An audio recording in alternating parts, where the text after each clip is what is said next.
ICT said you could quit your job in 90 days trading the silver bullet strategy. But do you actually know how the silver bullet really works? In this video, I'm going to break it down step by step, from what the silver bullet actually is to the exact time window it's traded in, and how to identify the high probability setup using liquidity and market structure. Now, before starting off, here's a quick checklist we need to follow. And trust me, time plays the most important role here.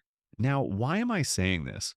Because according to ICT, there isn't just one silver bullet. There are several depending on the time window they come to fruition. Don't believe me? Watch this. This right here is model 2022. Buy side taken, shift in market structure, fair value gap, go short. That's model 2022.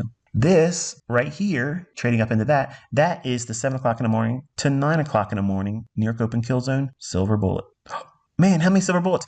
I got a whole rack of silver bullets. For our silver bullet, we'll be focusing on the AM session, specifically from 10 a.m. to 11 EST. That's the window where this setup is designed to work best. Next, we're going to start marking our key reference points. First, mark out the 9 a.m. candle. Then identify the Asian range, that's from 8 p.m. to 12 a.m. Eastern Standard Time, and the London range, which runs from 3 a.m. to 5 a.m. Eastern Standard Time. What we're looking for next is a sweep of liquidity from any of these ranges, the highs or the lows. So ask yourself, since midnight, has the Asian range, London range, or the 9 a.m. candle been swept on the hourly time frame? If the answer is no, then we don't have a trade set up yet. But if price does sweep one of these levels, let's say it takes out the high, then we'll drop down to the 1-minute chart and look for a shift in market structure with displacement, followed by a bearish fair value gap forming inside the 10 a.m. to 11 a.m. time window.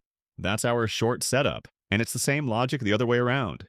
If price sweeps the lows around, we'll look for a bullish market structure shift and a bullish fair value gap to take a long entry. And if price doesn't shift its structure or fail to form a fair value gap on the 1-minute chart within that 10 a.m. to 11 a.m. window, then it's a no trade day. Simple as that. I have added a detailed breakdown PDF in the description. Make sure to download it and go through it after watching this video. Now you guys need to lock these rules into your trader brains. If you break these rules, the market's going to humble you fast. Your stops will get taken out and you'll wonder what went wrong. But it's always the same answer. You didn't follow the rules.